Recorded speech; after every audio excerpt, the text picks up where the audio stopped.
L'aspect people, le feuilletonnage créait du buzz mais dans l'opinion publique, mais pour Roselyne Bachelot, l'affaire Pierre Palmade va au-delà du fait divers. Ça dit des choses très fortes sur la société, note l'ancienne ministre de la Culture. Quand on sort un peu, on rencontre des copains et, bien sûr, la première réaction est « l'affaire Palmade, on en parle trop ». Puis, évidemment, le dîner tourne autour de cela, c'est le bal des hypocrites, déplore l'autrice sur le plateau de Maxime Switek sur BFM TV, ce dimanche 26 février. Qu'est-ce que ça nous dit? Ça nous dit d'abord que notre société française est traversée par une sorte de haine des riches et chaque fois qu'il y a ce genre d'affaires people, derrière par définition, le riche est quelqu'un de mauvais qui, non seulement vole les pauvres, mais leur veut du mal, analyse l'éditorialiste. Roselyne Bachelot trouve dans les retours de l'opinion publique sur l'affaire Pierre Palmade une résonance avec la haine des milliardaires, la haine des gens qui ont de l'argent. Supérieur à Pierre Palmade, Muriel Robin, Michel Larocque, Véronique Sanson.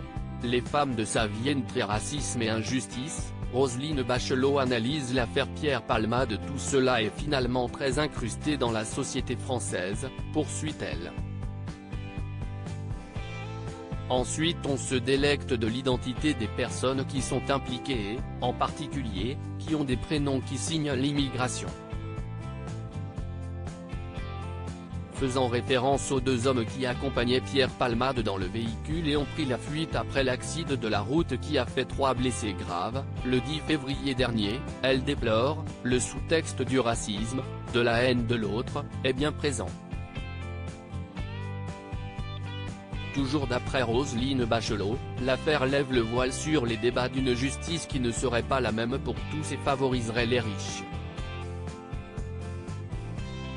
On le voit bien que, tout au long de cette affaire, sur les réseaux sociaux, ah oui, bien sûr, comme si Esti Palmade, il va s'en tirer, il n'aura pas la même justice que les autres, explique l'ancienne ministre des Solidarités et de la Cohésion sociale.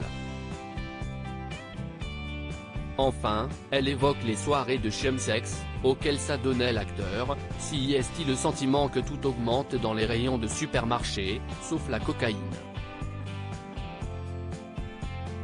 Avant de conclure, tout cela dit des choses très fortes sur la société d'aujourd'hui.